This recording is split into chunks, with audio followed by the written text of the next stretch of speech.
Shadow Show. Shadow Show. Shadow Show. Shadow Show. Shadow Show. Shadow Show. Shadow Show. Shadowing it. Chris, did you hear any of Billy's broadcast for FIU football? Pause up. I heard about 30 seconds of it, and it was glorious. Thank you. Wow. Pause up. What was in the 30 seconds? What did you like? Well, actually, it was about a minute and a half where I didn't hear Billy, and I was like, did he lie to us? Did he not make it back from Kansas City? It was two people going back and forth. How many people were on the broadcast, Billy? Was it hard to get your It was voice in? a three-man booth. Three-man booth. Three-man weave? But it was a different three-man booth than last year's three-man booth, so we were all kind of trying to feel each other out. Jackson McDonald was there. It was his first game, so I was also trying to be somewhat considerate and not, make it a miserable experience for him calling his first game. Well, how do you manage? But that ends next time. Sorry. How do you manage trying to not disrespect that they're trying to be respectful about football? I was just talking to Stugotz here and asking him how Kansas City was. And Trey and Mike Golick go into football stuff, and Stugotz wants to talk to Trey about how hard it is to find the hairdryer in hotels. and so it's a bit of a balance. You're going there to be a court jester. They want your tomfoolery, but if they don't know you very well and they're respecting football too much, they might not like it. Well, that's like that's the line that I have to toe, as they say. I will say this, and you probably won't believe this. I do a decent amount of prep headed into these games. Like, I watched the coaches' meetings for the week. I had notes on the different teams. Like, I had a whole page full of things that we were going to go through. I have highlighted things in books. I have all kinds of Word documents. I had the media guides and the game notes, and I had different things. Like, I can tell you, Central Mission Chippewas, 123rd season they're starting this year. I think Big you could say it 123. better than that. Central probably. Michigan You could Chippewas. probably- yeah. Well, I'm on to the next game. I don't even care about them anymore. Right, that was Losers. last week. Yeah. But in And your- by the way, and you're not asking this, we had to share like a booth, and there was a partition, and the announcers, the radio broadcasters for the other school were on the other side, and I didn't bring this up on air, and I wanted to, and I didn't bring it up on the air. They were talking during the FIU alma mater, and one of them went to tell the other one, you know what, like, we should pipe down here. The alma mater is playing. And he said, I don't care. And I was like, what did I hear across this partition? And then he went on to say something along the lines of, I'm ready to fight. I didn't fight anyone this week. And I'm like, this is a ridiculous conversation to have, and I probably shouldn't fight an opposing, broadcaster across this partition. But if I needed to show my Panther pride, I was ready. And I will tell you that right now, because you don't come into Pitbull's house and do that. After about 90 seconds of not hearing Billy, he finally chimes in with, hey, guys, I have a suggestion for what we should call Pitbull Stadium. And anytime Billy has a suggestion, I like where this is headed. Well, I got in trouble earlier because I said a word I wasn't supposed to, apparently. We didn't go over the words that I can and can't say, okay? And when you name a stadium after Pitbull and then you start saying, guess which Pitbull song is going to be our Don't Back Down, I'm going to guess a word. And if I'm not supposed to say that word, you should have prepped me on that. Anywho. He said that it should be called the Colosseum. Culo means asshole in Spanish. No, just ass. Well, no, we've had the this specific. we've had this disagreement before. Yeah. Culo and culito are like a baby's ass. You guys are saying it. I'm children's I'm butts. saying it's the asshole. Right. The ass on an adult. And Billy's saying it's just the ass. The culo, Right. It applies to both. the culo is the asshole. In the Colosseum, it would just be like a Coliseum of butts. But so you said they said you couldn't say that word. They didn't say I couldn't say it, and I said it.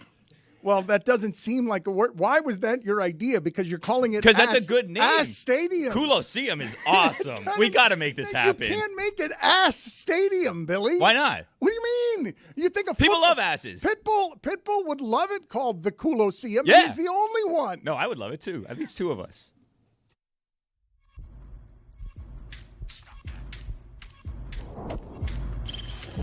Stop that. Stop that. Stop that. Yeah. I hear him chat to the noise. Move too quick, can't stop for the talking. I hear him chat with the walking. Just too sharp with the prize. White girls better tell me I'm awesome. Yeah. Hot like fire on the pan. If you wanna touch me, please use caution. Cold like 0 degrees. I'm out the cage, gotta let out the beast. Revolutionary, gotta let out the streets. Locked in a cage, I'ma let out the sheets. You can't go out, man, forget my peace. You take the west, I'll take on the east. I'ma put him in the cage, never let out the. Yeah, I hear him chat to the noise. Move too quick, can't stop for the talking. I hear him chat with the boys. Not so tough, but mans keep walking. Yeah, just too sharp with the prize. Right, yes, let it tell me I'm awesome. Yeah, hot like fire on the pan. If you wanna touch me, please use caution. Stop that. Stop that. Stop that. I know that everyone in here, Stugotz, is bouncing like popcorn because football is back and they're happy that they got their football. And the football was okay. It was okay. I could do without that Steelers game for the rest of my life. I could do, without the Carolina Panthers. If they want to secede from the NFL, that's fine. They can go somewhere else.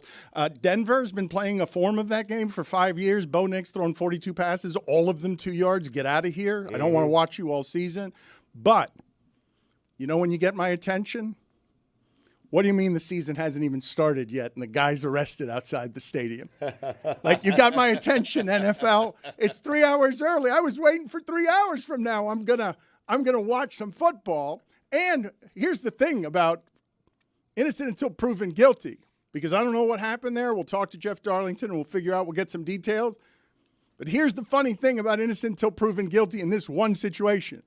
If I told you 3 hours before the game, hey, who's gonna get arrested? Any of you guessing Waddle? Nope. Like, if you had to guess and be right, not just with the Dolphins, in the league. Like, one guy's gonna get arrested 3 hours before the game. And again, I'm gonna remind you that we don't know the details. And I actually think the more dangerous thing in that situation is short cop on motorcycle.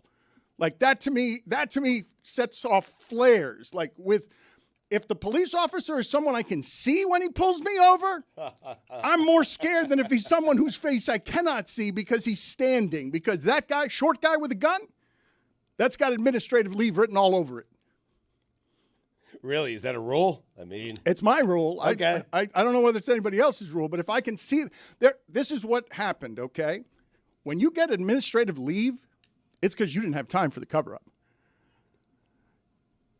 There's too much video outside that stadium for us not to see, oh, wait a minute, 4 motorcycle cops, and one of them's really short.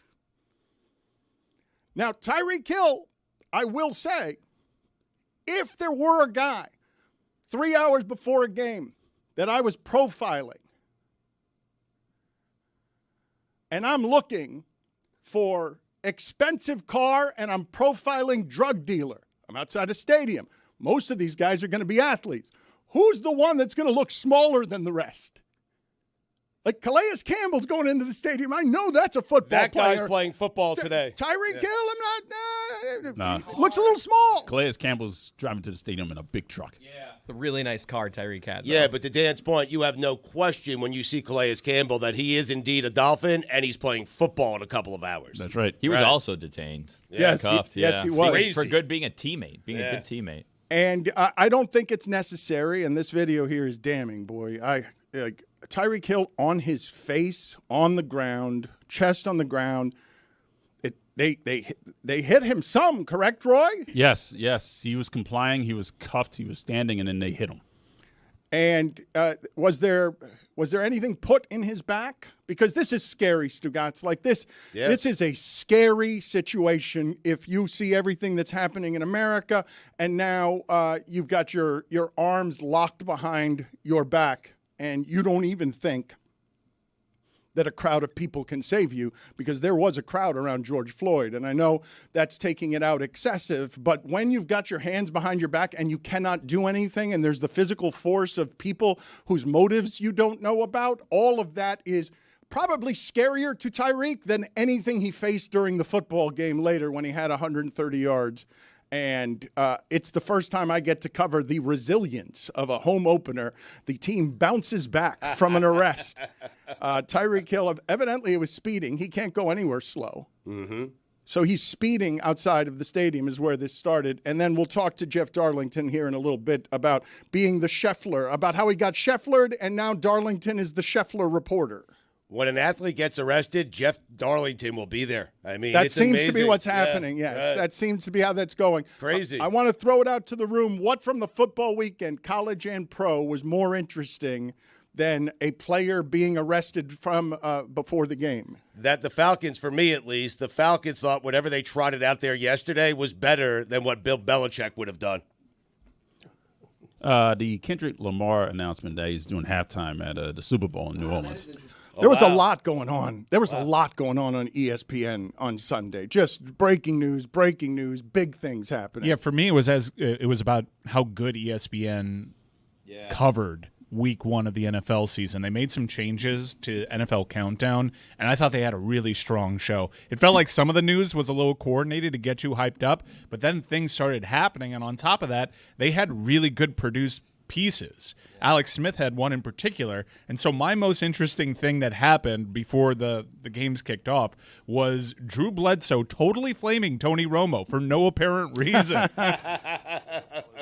Parcells made the decision to yank me at halftime of a game and throw Romo in there. Really didn't agree with that one. If you're watching this, Romo, you know this is true. The minute that he became the starter, he became pretty big in his own mind. And he was no longer the curious, inquisitive guy. Where that was the difference between him and Tommy. Tommy became the starter. He still was asking all the questions where all of a sudden Romo was the guy that had all the answers. Totally unnecessary. Just took him out. You're not used to that with Bledsoe. Volunteered it. He was being asked about mentoring Tom Brady, and he was like, well, let me tell you about a bad experience I had. And if he's watching, you know exactly what you did. ESPN had a very strong day. I will say Greeny really shined in that role, really polished host, and he fits with their NFL coverage. Schefter had an all-timer. Hey, by the way, Dak Prescott, biggest contract in the history of the sport. Jamar Chase, maybe he plays, maybe he doesn't. Oh, Russell Wilson's inactive, but he's going to be in full uniform. Just news after news after news. And then the Rosenhaus interview. It was a super strong day for ESPN. Let me, before I get to Billy and Chris here, this was my single favorite part of all of the nonsense around Tyreek Hill. It wasn't just Drew Rosenhaus soaring back into my life. I love Drew for a lot of different reasons. One of them is that on PTI, they once asked him 15 years ago as part of 5 Good Minutes in an interview question, do you have a soul? And he answered it totally seriously, but I just love that they asked the question. Drew Rosenhaus wasn't merely back in our life because he's advocate and spokesman for Tyreek Hill and said purposefully, I'm not here to make any allegations. So he's not going to escalate the situation. Right. But my favorite part of all of it is Drew Rosenhaus. Everyone's got a ton of questions. Hey, it's a curious thing. A star wide receiver arrested. Wait, right near the stadium? How can not everyone know that they're wearing his jerseys over there? Like, how do you not know who that is? We saw it by the car. Like, everyone knows who that is. This is my favorite part. Drew Rosenhaus, we've got 1,000 questions for you. You know, civil rights, human decency, racism. He comes out, first of all, Tyreek's going to play. Your fantasy team's fine. Yeah. All you actually care about here is in 3 hours, is my bet safe and is Tyreek going to play because I need 100+ yards from him tonight. So right from the bat, Drew comes out and is like, whatever you may be asking yourself, don't worry, he's going to play. Yeah. They tell you with opening speeches, make the crowd comfortable with your first things that you say if you want people on your side. Don't know where this is going to escalate to from here, but Tyreek's going to get you $130. Comforted me. I mean, comforted everybody. Yeah. But then he gave us helpful insight. Like, Tyreek is often telling me how much he loves and respects the cops. Mm-hmm. And he was apparently, according to Drew Rosenhaus, in that moment, I don't know why he got such a hostile reaction, because he was telling the cops, I want to be you when I grow up. Yeah. He told the cop, he doubled down on that, too. That wasn't just a Drew. They came up with that together. Because I don't believe that. But I find it hard to believe that Tyreek Hill is going to retire from football and become a police officer. But Drew Rosenhaus put that out there on his ESPN interview. And then the post-game press conference, Tyreek doubled down and he said, you know what? I want to be a police officer. I have a trooper hat. Huh. He'd be a great one. I mean, Tyreek gave a great post-game interview from the field. It's just all absurd, and everybody's eyes were locked in on him as soon as he scored, wanting to see the celebration because you knew he'd absolutely do something that'd be held against him if this ever went to court. The celebration was great. Can we laugh at that? Was that on television though, or was it They just cut away, and you had to monitor socials to see it. It felt like the television broadcaster made a decision to kind of cut away as soon as he made it to the end zone, which I don't know why. Maybe they anticipated that, but you gotta kind of get that shot if you're the producers. It's such a good celebration, and I will continue to go around the room asking you what was more interesting from the football weekend than this. But let's hear Drew Rosenhaus say himself how it is that Tyreek Hill wants to be a cop. The most important thing is Tyreek is okay physically, mentally. He was very distraught about what happened. Tyreek has told me over and over he's a big supporter of police. He was telling the police there, I want to be a police officer in the future. This is crazy. I've never seen anything like this. Get the fuck out of here. Tells me all the time. It's just a regular thing he tells him. What do you want to do next, Tyreek? I want to be a police officer. Well, I thought he said he wanted to be a porn star. I thought that's something that he has also said. That's more believable. Would have been a strange thing to say to the cops. Well, you could be a police officer in porn, right? I've seen that several times. That is correct. But that's a terrible line to say to a cop when you're getting arrested, right? Well, I don't think he said it, is what Billy's point is. But, you know, you're in Rome, Dan. You got to tell the cop, I want to be a cop. You don't tell him you want to be a porn star, you know? I don't know what was actually said there. Perhaps Jeff Darlington. I don't think any of it was said in Rome. What in Rome? None of it was said in Rome. Definitely Miami Gardens. Went on university. I mean, Where were all these cops during Copa America? We could have used them. And I will say, they've got this new fire lane around the stadium that blocks off a lane. Very tricky. Stugotz, do you realize how absurd it is that the Miami Dolphins season started? Now, keep in mind, Roy lives right near there. I grew up right near there. We're not very far from what this area is. It is not I'm guessing there are not often arrests of any kind made on what passes for a highway in front of that stadium. Like, that's not a place where people are regularly getting arrested. No. The idea that you're 3 hours before a game and somebody in the most expensive car you've ever seen, it's 3 hours before. You know what there is nothing else there except a Walgreens and football on Sundays. Like, they'll put Grand Prix there, but it's by itself. This is not a dangerous area. There is nobody wandering around who's going to be harmed by Tyreek Hill. Dan, we've built it out. There's a Sonic now. Oh, yeah. And a Walmart. Well, there's that strip mall yes. and nothing else over there. It was supposed to be a carnival. It was supposed to be Wayne Huizenga was going to build the new Disney World over there. It was going to be a huge amusement park. They didn't build anything there. There's nothing there. And this particular street, the only person who's going to be driving through there 3 hours early in an expensive car, it's not going to be a tailgater driving by themselves, is going to be a football player. You are motorcycle cops paid to protect that area, to know something about what your surroundings are. Mm-hmm. Arresting this particular person and then getting physical with him in a Miami where only in Dade is there for you because everyone's going to videotape it, and doing it all so poorly that you're on administrative leave before anyone can cover it up because everyone's already seen it before these officers get back to their motorcycles. Do you think if Tyreek was driving around with his helmet on that it could have been avoided? I just love the guy in the car that stops in the teal, and he's just like he's going to help. Hey!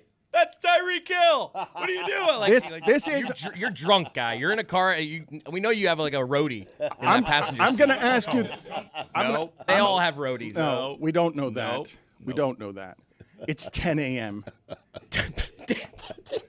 It's 10 a.m. and we don't know that. The game starts at 1. I will tell you, Billy and I were in Kansas City, and they started at 5:30 a.m. for an 8 o'clock game. It's 10 a.m. It's the most absurd thing someone has mentioned this segment. On a football Sunday. Week 1. 10 a.m. Honey, it's 10 a.m. I can't drink yet. It's 10 a.m. That's one more hour. The part that you guys are missing is not drinking at 10 a.m. It's drinking at 10 a.m. in your car. No, that's the part that you seem to be missing. The passenger has the roadie, Dan. I'm not saying the guy driving is drinking. I'm saying the passenger has Just it. someone Yeti there has an canister. open container. Yeah. Just saving a butte. Stugotz, You guys are adorable. this is what I want people to know about the surrounding areas. Outside of actually on the football field itself, where Tyreek Hill got arrested is the safest place in the world for Tyreek Hill to be to avoid arrest. Like there's no time and place that I could put Tyreek Hill anywhere in the universe except for on the football field inside the stadium, which I'd like to see, by the way. Somebody like subpoena him or something in the huddle, because I think that's coming at some point. Yeah. Process server? Yeah. Yes, that's coming at some point. But Dan's completely right, but this is Tyreek Hill that we're talking about. You couldn't put it past him. If anybody could pull this one off, it might be Tyreek Hill.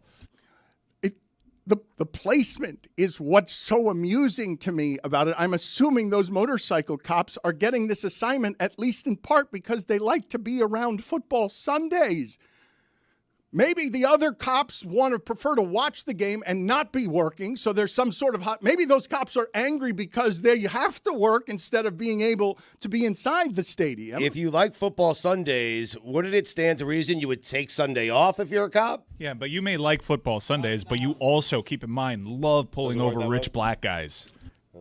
I mean, I think look, the video is obviously damning and they suspended the cop or put the cop on leave, right? But we don't know what happened, right? Like, and it seems like we're just saying Tyreek Hill should be able to do whatever he wants because he's a football player, which is not the message that we're trying actually to give. what I said is player in the entire league most likely to have been arrested would be him just based on general disorganization, messy malfeasance in every part of his life. Yeah, it's just Tyreek. Like, what situation did you get yourself in now? And I appreciate it in ESPN's coverage. Rex Ryan was there. Like, we don't know what said. It's hard being a cop. And then they kick it over to Randy Moss, who actually, I have experience. I've been arrested before a game. It was just great perspective. It was a perfect storm of coverage for ESPN. Yeah, I laid an egg against Seattle when this happened to me. What? We got a guy for this. How? How you have it all figured out, ESPN? I can't believe, Mike, I don't know if we can play this. I have Tyreek Hill post-game sound, and I'd like to hear from Tyreek on the field in his own words about what happened. Tyreek, it's been a roller coaster of a day for you, starting on the way to the stadium, a day filled with adversity. How would you just describe your mindset coming into this game today? You know what, man? So when I left home, I told my wife, I was like, babe, I'm finna go to work, and I'm finna get prepared for my day. Little did I know, that was quite a surprise on the way, man. But you know what? At the end of the day, dog, I got a job to do, and my job is to come inside of this stadium and be great, dog. So, what did it mean to you for your teammates to join you this morning and show support? Bro, I love that. I was fired up, dog, to see Joe New, to see Calais, right there in the heat of the battle with me, man. That goes to show that, man, it's more than about football, dog. Like, the brotherhood that we got outside of just football is amazing, dog, because those dudes were, like, really risking their lives for me. You feel me? So, shout out to Joe New, shout out Calais, shout out to Drew Brooks, shout out to everybody, man. Shout out to my mom, too. My mom got out the call. Go, South Georgia, you feel me? Shout out to my Dukes, too, you feel me? Tyreek, what happened this morning? You know what? I'm not going to comment on any of that, man. Like, whenever stuff come out, we the best in the nation. We the best in the nation, man. But look, like I said, I'm not going to comment on that. We just going to let bygones be bygones. Move on and learn from it. That's it. Appreciate the time, Tyreek. Congrats on the win. This is a Key and Peele sketch. So good. The season starts with the star receiver being arrested, and I guess it's surprising, but as soon as I heard it was Tyreek Hill, I was like, if anybody can do it. less surprising, and I don't know what happened. I'm gonna guess. I think I can guess this fairly. Can I not? That maybe not. Maybe I can't. But that it probably wasn't yes, sir, no, sir, upon arrival at stopping Tyreek Hill when he's trying to get to work, because it's dangerous what he does, and he kind of has to be amped up. And while I wouldn't hit security walking in here with, do you know who I am? one can imagine that an athlete who does what he does as well as he does it might try to explain, hey, I got to get in there. I'm playing today. Especially when you consider his affinity for policing. I'm certain he was thinking, like, because eyewitnesses said that he was going a bit fast, and I'm certain he was thinking, well, I could do that around here. Everyone knows who I am, even the cops, right? I'm imagining when the cops walked up to him, he almost has a smirk on his face because he thinks they're going to recognize him. Yeah. So he's Right. like, hey, Yeah. look who you pulled over. Where's got a Jake game, Paul? right. Yeah. Who's pranking me? It's possible this is just a giant misunderstanding because, like, as he's pointed out, he wants to be a police officer. He's going to do that one day. So maybe what happened was that they came and then they didn't follow the procedure exactly. And he's like, no, Mr. Officer, here's the thing. This is the way that we're supposed to handle the situation. I'm an aspiring police officer. And then they didn't like that. And then, one thing led to another and boom. Right. Do you think it was yes or no, sir?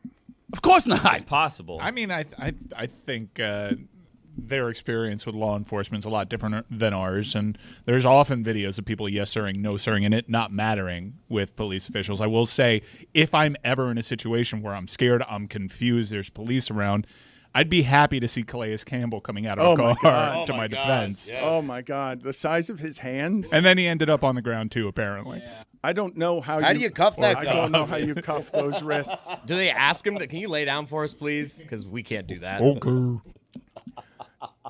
By the way, if you were wondering, the thing I was most excited about, the Broncos had 2 safeties yesterday. Oh, wow. When does that happen? Well, you know what? Football. It's funny that you say that, Billy, because I fell asleep during the 4 o'clock games with good reason. Woke up, Denver 5, Seattle 3, and said didn't miss anything. Been not interested in that game for about 10 years. Yeah. It was one of those like math tricks that I was trying to figure out because like I didn't see the entire game, but I was doing some prep for God Bless Football, and I'm trying to figure out. I'm looking through the stats. I'm like, okay, so they scored 20 points, but Bo Nix didn't have any touchdowns. He had a rushing touchdown. How did they get to 20? And then I'm going through, and I'm like, safeties. I didn't even think about it. I'm like, wait a minute, 2 of them? How do you get 2 safeties in a game? Stugotz, the rookie quarterbacks were all pretty bad yesterday. Bo Nix would not throw the ball downfield. Just worse than Brock Osweiler. Right. Like you never see 42 throws for 130 yards, 3-yard average per attempt. That's not what you see in that sport. No, Caleb wasn't very good, although the Bears won that game. Jaden Daniels was okay. We haven't seen Drake May yet, so I guess the jury is still out. Dan, I was watching the Texans-Colts game with envy. That's what I was doing. Because those 2 quarterbacks, they seem to be the future of the NFL. I guess those 2 along with Patrick Mahomes. I'd slow Most down. spectacular 9 of 19 Holy we've cow. ever seen. I'd slow down on Richardson, but we all had the same reaction. What do you mean off the back foot for 70 yards? What? After a slip. What? What just happened there? Well, you say after a slip, C.J. Stroud converted a 4th and short, just went down to a knee, got back up, and threw the ball again. Like 4th and short, everybody running after him. You mentioned all the lackluster quarterback play, particularly from the youngsters, but I would say since 2019, passing is taking a downward trajectory. There's a lot of great defenses in the league. There were 61 touchdown passes in week 1 of 2019, 52 in 2020, 61 in 2021. 51 in 2022, but since then, 37, and this week, headed into Monday night, 33. That's about half of the passing touchdown production since 2019. But beyond that, though, congratulations, Mike Tomlin and the Pittsburgh Steelers, Stugotz, for winning a game with 6 field goals. 6 field goals, and how about this? These are 4 great drives. 10 plays, 31 yards. 10 plays, 18 yards. Oh, I love it. 9 plays, 24 yards. 7 plays, 11 yards. So it's like 4th and short. Well, we're going to get 6 inches, and then we're going to get 11 yards. So constipated. 1-0. That's right. Yeah. Yes. They played Kirk Cousins. Took out Kirk Cousins and all his money. Yes. And they're going to be 9-8. You know they are.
Dan Le Batard. I want to talk about a team that I actually want to see come playoff time.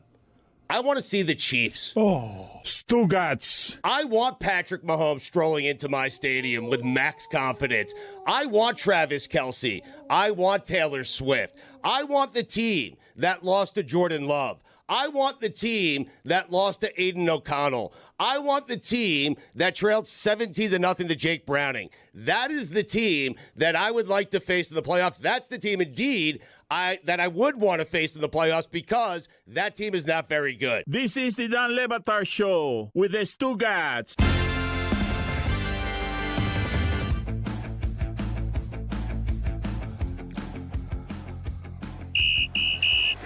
Come on, man. Stugotz minor penalty, 2 minutes for Chiefs talk. It was a rejoin. I'm sorry to do that to you. Retroactive. Darlington's here. Yes. Most famous reporter in America. He looks good, too. Man, he looks like cologne. He looks like good hygiene. We'll get to Darlington in a second. 2 minutes? Yes, 2 minutes. 2-minute penalty. Darlington, if people are getting arrested, Darlington is there. It's weird. I don't understand why it keeps happening.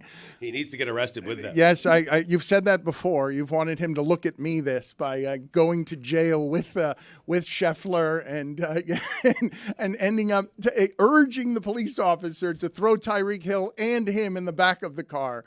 He needs to get involved with the arrest. We'll get to that in a second. But yesterday, the Giants, they wore those 1925 throw-up uniforms. They were really unpleasant. And Daniel Jones was terrible. And this stat from ML Football, since signing his $160 million contract with the Giants, Daniel Jones has thrown more touchdown passes to the oppositions than to his own teammates. And people waited outside of the stadium just for him to come out so they could do this to him yesterday. I need $1 million. I need $1 million. I need $1 million, Daniel. I need $1 million, Danny. I need $1 million. Give me a...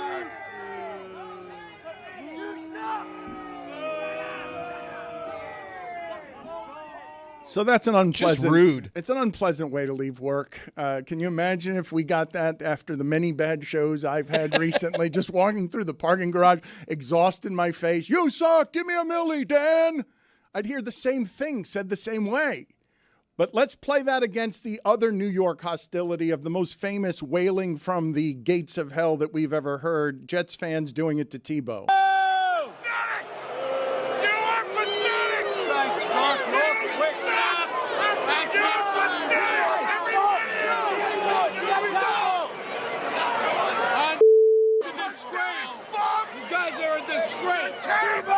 Tebow, I want you in the second half. I want you to Tebow, save us! Tebow, save us! Sanchez, you piece! You suck, Sanchez! I'm sorry, a terrible mistake by me. That wasn't them booing Tebow. Longing for him. That was them booing Sanchez and then giving us the punchline of Tebow, save us, which is a special kind of hell. Jeff Darlington is with us now. ESPN, as Mike Ryan told you, had a hell of a day yesterday. Just came out of the box blazing. And right in the middle of it, near a sweaty Drew Rosenhaus, near an arrested Tyreek Hill, was this dapper stud of a man. Look at him. Look, he looks like television. Darlington, you used to be a newspaper person, but now you look like television. It's appalling. Full sellout, Dan. It's annoying. And I felt very bad for Drew. I was literally distracted during the interview by how much sweat was coming off of his body. And I hope I asked the right questions, even though I really heard very little of what he said because of the sweat. Is there any reason you couldn't have done that in a cooler place for Drew? He's being a spokesman for Tyreek Hill, and he looks guilty as hell because of the amount that he's sweating. I don't think it would have mattered. Drew, honest to God, just had run from across the street where Tyreek Hill was detained by police officers on a serious note, like doing his client's work and sprinting back. I don't think an igloo would have kept him from sweating. He was very sweaty. What can you tell us is the truth here, Jeff? The closest as you can ascertain it, not necessarily based on just what was being said, but what you were reporting. Well, I can't tell you the entirety of the truth yet because the Miami-Dade Police Department still has not said exactly what led to them pulling over Tyreek Hill. I asked Tyreek last night after the game why he believes they pulled him over. He said speeding, reckless driving, or whatever. That's a pretty broad I think it's the stroke. whatever. I'm going to go ahead. The whatever. Yeah, the It whatever. might be. You know? Yeah, I mean, I think it might be speeding and or reckless driving, but it's most likely to be just whatever. Whatever's Whatever. playing into account. But that is the only answer that we need. That we have the only question we have left. And I mean, obviously, it's disturbing to see anyone face down on the ground in handcuffs. And obviously, there needs to be some justification for that action. We do not know what the justification of that is yet.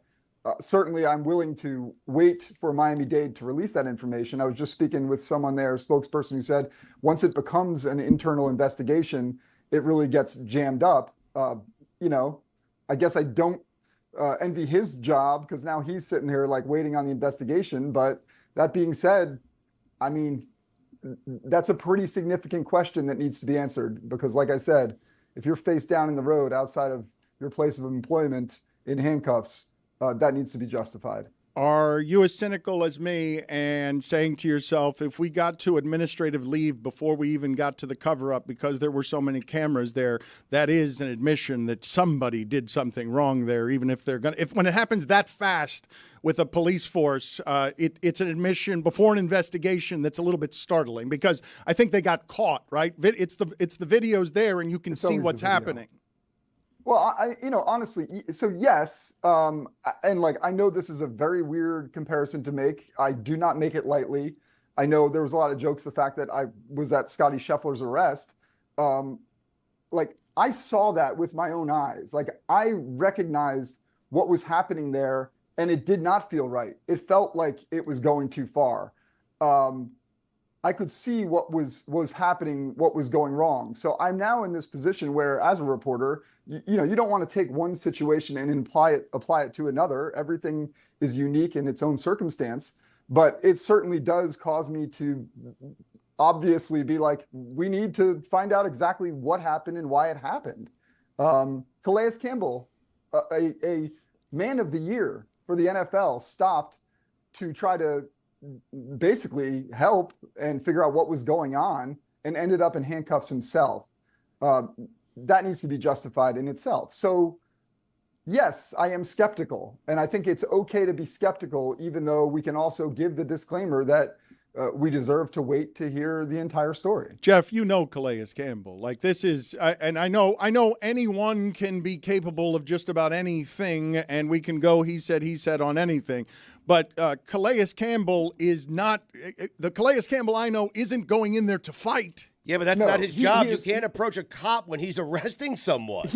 Look, listen, to both of your points, he is a wonderful human, one of the gentlest giants in the world, but the police don't know about the gentle part when he approaches. I am not necessarily defending them. We don't know exactly what happened. I will say, though, this guy is 350 pounds rolling up on a scene. Again, does that merit putting him in handcuffs? I don't think we know yet, but I think we do have to understand from the police's side of this, they don't necessarily know that he is the NFL Man of the Year and a gentle giant. Again, it's almost an uncomfortable thing because, we're talking about a police department and we're talking about the athletes we cover who we know very well. And trying to take the bias out of that can be a little bit tricky. So Scheffler was detained. Tyreek Hill was let go. What about being there in that moment, that close to not just the stadium, but the team offices and facility? How did that help Tyreek Hill in that situation? Because if he wasn't Tyreek Hill going to his workplace, steps from his facility, he probably does get sent back to a facility. 100%. I 100% believe that Tyreek Hill gets a...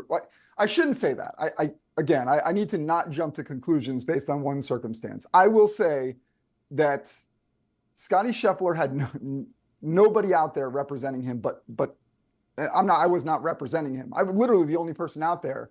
He's turning to me, someone who I've interviewed Stugotz says once. you I don't should cover have. golf. should have been, Stugotz yeah. says you You should should've have. went to prison with him. Stugotz says I you have should have plenty of friends. run into the fray. Yeah. Yes, with your You know, microphone, your brush, and all your TV lights. Yes. Listen, I have plenty of friends who have said that it would have been better for my career No doubt. to get arrested. Yeah.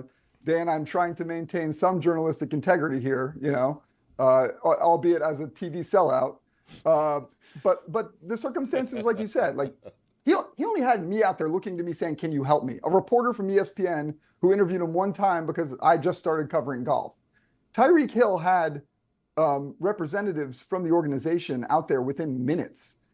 People who are trained, not only just representatives, people who are trained literally to handle situations just like this. That is a disturbing fact. Tyreek said it himself. What if I wasn't Tyreek Hill? Scotty Scheffler was out there. There was nobody from the PGA out there. There were literally, I recall a police officer walking me across the street to the edge of the property line at Valhalla, where I turned around and the police officer said to me, "You need to keep going." And I said, "I'm a credentialed member of the media on private property. I'm going to stand right here." Yes, and the private property guy. Yeah, I did it. I was. You did it, Jeff. Next time, get arrested. I've been saying that since I was a teenager. I know. I went full. I'm the media. The whole thing. The police officer turned to like an intern out there in a PGA hat and said, "You need to get this guy off the property." And that kid just looks at the police officer. And goes, there's nothing I can do here. That's literally what Scotty Scheffler had out there representing him. That's what, and he ended up going to jail. Mike, if Tyreek had somebody, if Tyreek Hill were 6 blocks away, if he were 6 blocks away, he'd still be in jail. I agree. Yeah. Well, again. Well, he would have been taken. I agree. Right. Point taken. And Darlington still would have been there. I mean, and Darlington would be reporting from outside of the jail. I don't know what happened to you, Darlington. Like, how is it that you're always around when people are getting arrested in a way? Like, it's not like there are that many arrests in sports that are like this, and you've been right next to both of them. I don't get that. I mean, listen, when you're in a lot of places, like that's part of the job, things happen. But yeah, I cannot explain it. I literally said to somebody when I got to the stadium yesterday, I said, glad to be covering the NFL where we don't have to deal with arrests. Glad to be off the golf beat where it's constant arrests. Well, what happened? I want to know because we were trying to get you on back then, and evidently, yeah, that was a day. Well, but it sounded like your life sorry. kind of got turned upside down. No, I was just curious. It wasn't that. No, it was more that I believed that I am not.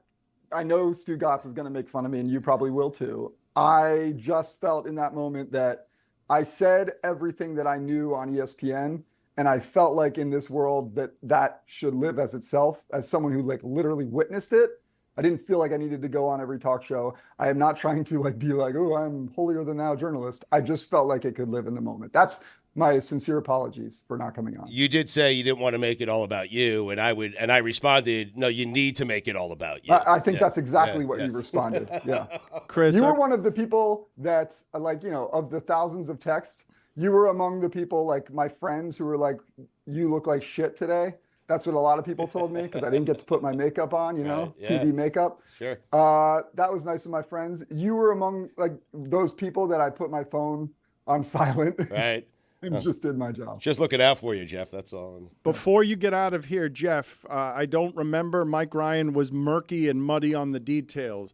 I think I owe you, after a lost bet, I don't remember what the lost bet was, that you have to tase me. Did we not agree? I do. What was the bet? We did. What was the bet, and when are we paying it? Now that I'm free from ESPN's liabilities, we can actually do this. Was that the reason we didn't do it? I felt like it was just one of those. Yeah, Dan, we don't want to do that. But Jeff is still there. It was Tom Brady. It was Tom Brady going to the Bucs. I don't remember what the bet was. It was either Tom Brady leaving the Patriots. Yes. I think that was it. That was it. That was what it was. Mm-hmm. Or it was me saying Tom Brady was going to go to the Bucs. But I think it was Tom Brady leaving the Patriots. Okay, I don't think it was either of those things. I 100%. I owe you it. Like I don't know. I'm pretending like I don't know. I'm pretending right now like I don't know. It is seared in my brain.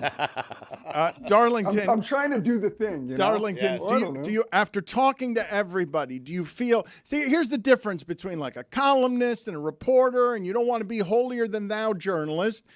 I'm not asking Jeff Darlington, the objective, unbiased reporter, about this. I'm asking Jeff Darlington, who has come through journalism in Miami and views the world through the prism that he views it in and knows what happens with cops and black people and Miami.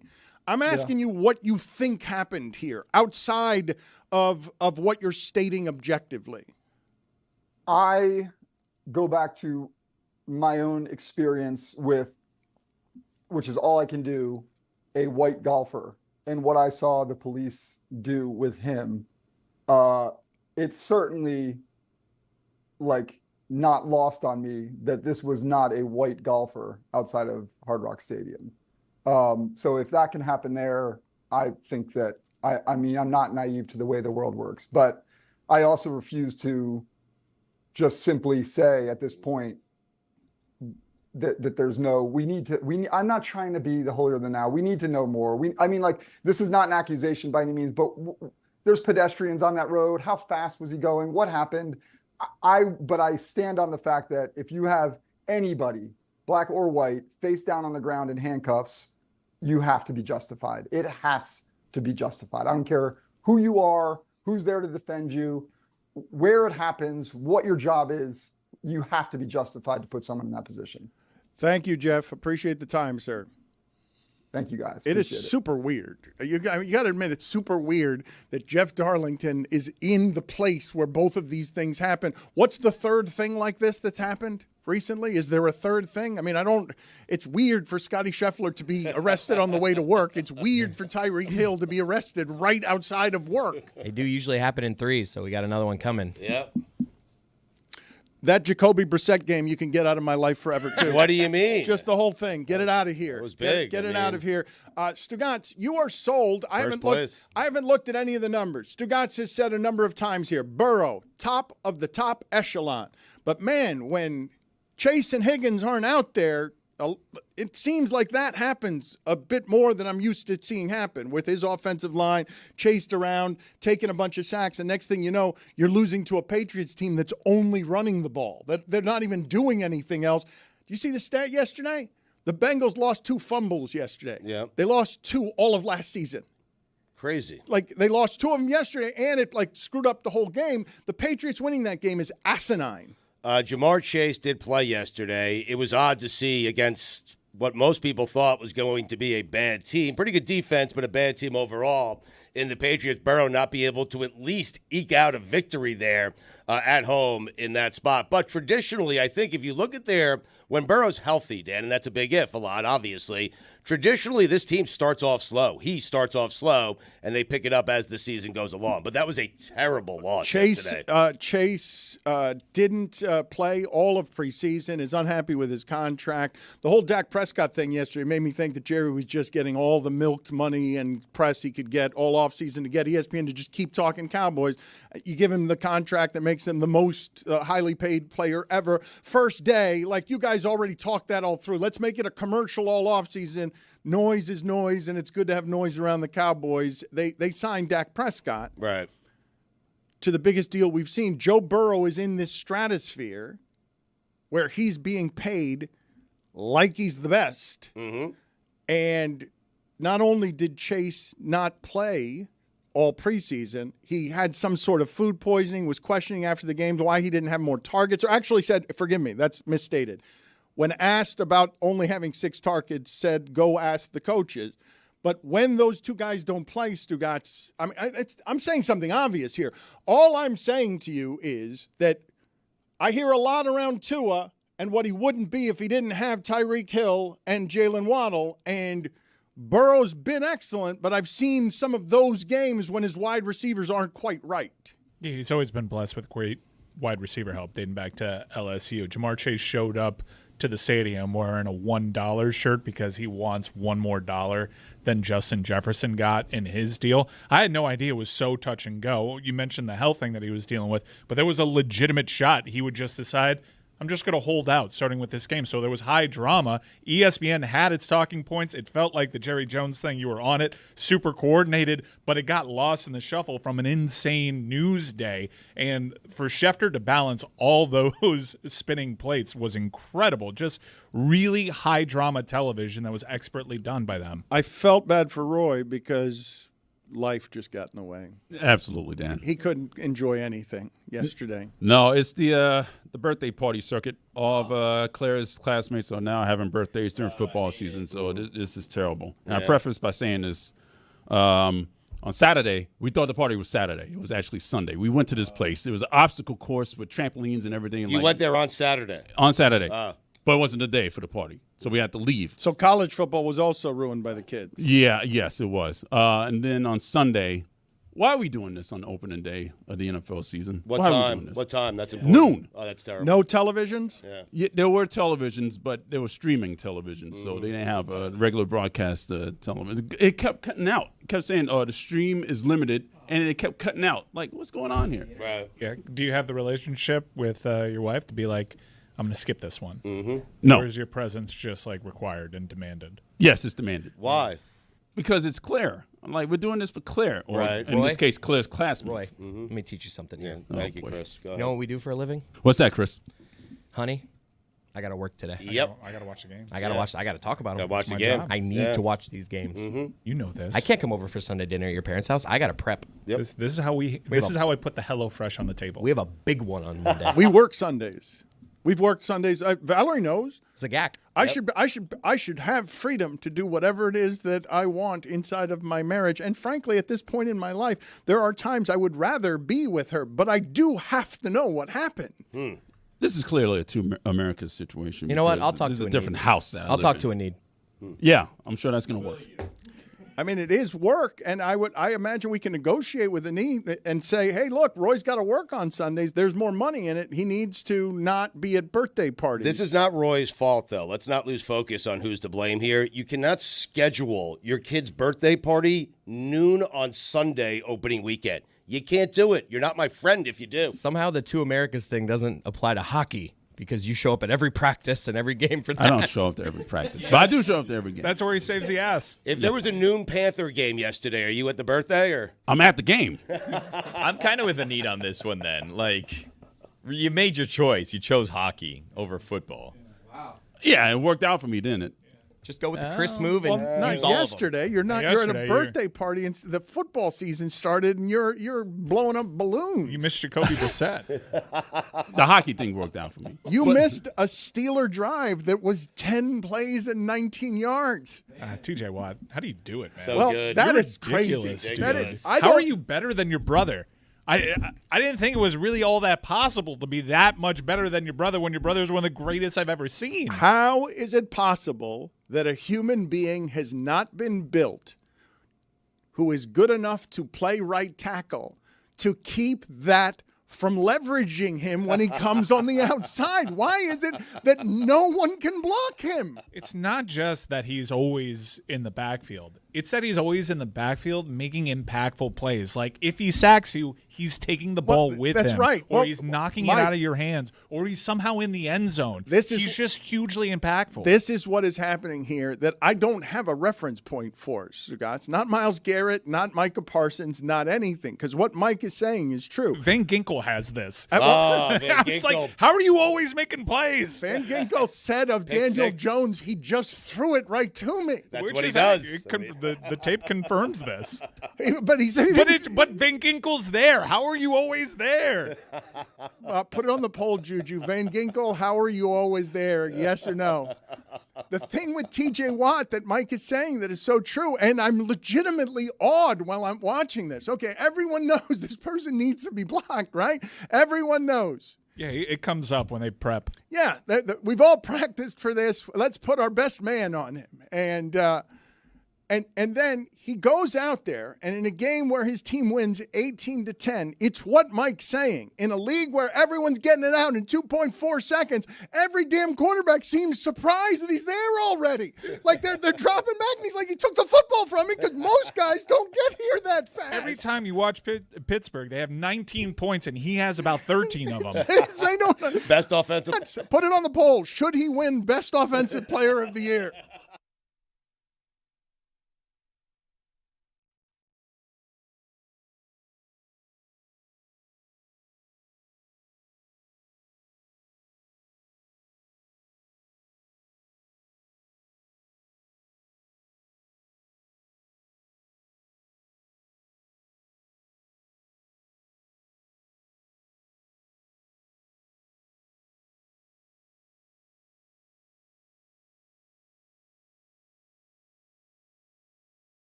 Repeat, baby. We're going all the way. All right, we'll see you in New Orleans. You can't stop us. We're number one, and we're going to do it again. Let's go! Woo! Hold on. This wasn't on. Do that again. Oh, my God. Yeah, I'm sorry. Hey, it's Billy. I'm in Kansas City, Missouri at Arrowhead Stadium where the Chiefs are taking on the Ravens, NFL opening night. And I'm going to try some barbecue. The Ravens are here. They're here. Football. All right, Stugotz. I think that this is the move that we need to pull now. Okay. Is we need to tell people we're looking for the best barbecue and just kind of raid their food. Ooh, I like that idea. It's got a big old tomahawk steak in there, dude. It's pretty awesome. And then we're going to kick the crap out of the Ravens. Yeah. Stugotz, you want some of this steak? No, he said it was Baked potato. Thoughts? on you. I'm betting on you. That's who I'm betting on. This is the best barbecue I've had so far. Roofie shots. Yeah, they're the Only 1 in 10. Yeah, 1 out of 10 is. So not all of them. I didn't know about this. Yeah, it's good. Cheers. Cheers. Let's go. Cheers. Hey, tongue action, like you just started dating a girl. I usually do after I date her. This year, we going all the way. We'll see you in New Orleans. Number one, baby. Let's go! One more. Come on. Should I chant something? Do you have like a chant? What do I do once I'm inside? National anthem? Yeah, what do I scream? I have to scream something, right? It's home of the Chiefs. Well, okay, but that's not the national anthem. You're from Miami. Who's your team? Dolphins. Oh, come on. Really? Come on. Dolphins? Yeah, what's wrong with the Dolphins? Your coach looks like a pornography director from the 19th. You look like the coach. Yeah, we got fried raccoon over here. Fried raccoon? Yeah. Is there still some left? Yeah. I want some. Yeah. This is the hospitality that I've been dreaming of in the Midwest. It's pretty good. How do you guys feel? How do you feel about Taylor Swift playing? Oh, we love Taylor. Do we? Oh, yeah. Okay, good. So we're not tired of her yet? remix. I like that you're using DraftKings. You doing fantasy on there? No. The DKNG.co/Smirnoff. Because they're the sponsors for that with us. $3 buy and you can win like $250. Really? Yeah. Are you going to get it done, Patrick? Probably not. The Ravens are the best team ever. Sounded just like them.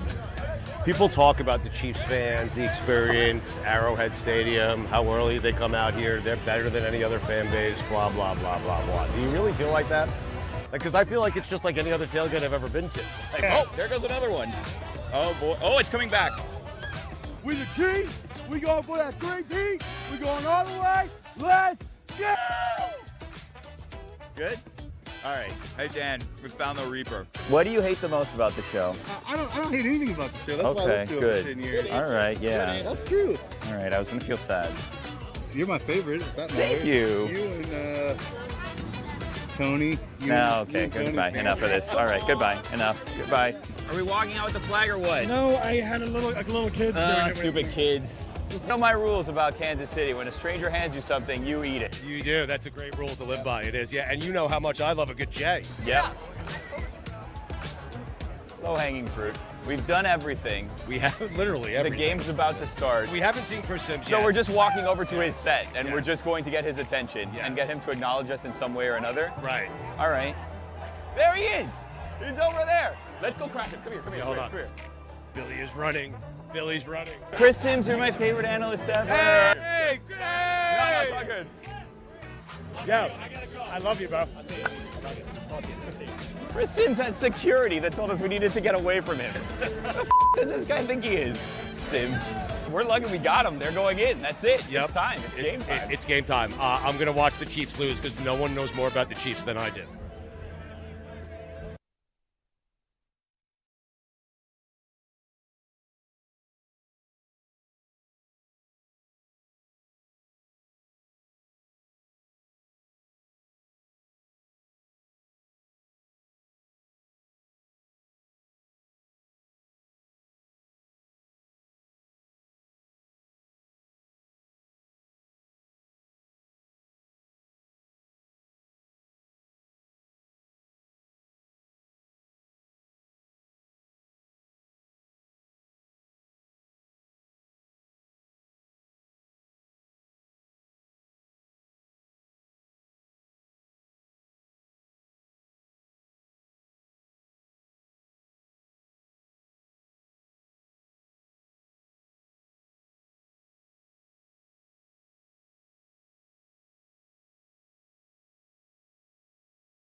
Dan Le Batard. While there's nothing official and conversations are still ongoing. Was that a fake Schefter? Because it was pretty good. It was excellent. I feel like there's legs. Yeah. I tried at the beginning and then I lost confidence in it. Why? It was good. It was good. You got There's this. nothing official. Yeah, it's so and good. Conversations are still ongoing.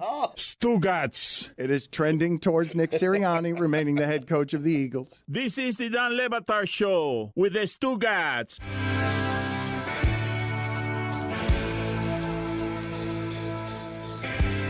I'm with Stugotz. He said during the break, Tyreek Hill should just drive everywhere in full uniform. Has to. I think that's the solve to America's policing problem. Put it on the poll, please, Juju. Do we end America's policing problems by having Tyreek Hill just drive to the stadium in full uniform? The Panthers, the Florida Panthers? No, the Carolina Panthers. Don't do that to me, man. Oh, my God, Jeez. the Carolina Panthers. Yeah. Oh, my God. Yeah. Oh, You're right. oh. My television developed an odor when they were on the red zone. There was a stink in the room. Bryce Young, first pass of the season, intercepted. Do we have a song about Bryce Young? Give me a second here, a chance to throw my passes straight. My coach is in the back room trying to figure out better plays. Receivers, they've been waiting for me just to throw the ball. My offensive line has been blocking for me better this fall. And I know you drafted me 1 year ago. I know that I'm still throwing picks. And you could have had C.J. Stroud. It's time that you forget that now. You know, I'm trying to be quarterback. So if by the time the game closes and I can't complete third downs, I hope you won't say, it's time to bench Bryce Young. Though we couldn't have picked higher, it's a dumpster fire, and we're done.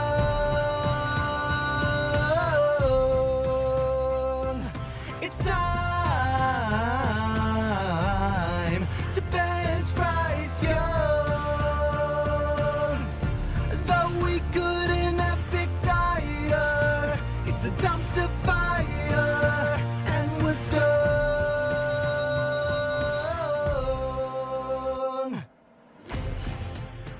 Extraordinary reporter Jeff Darlington has texted Stugotz that indeed the tased bet was about Tom Brady staying with New England.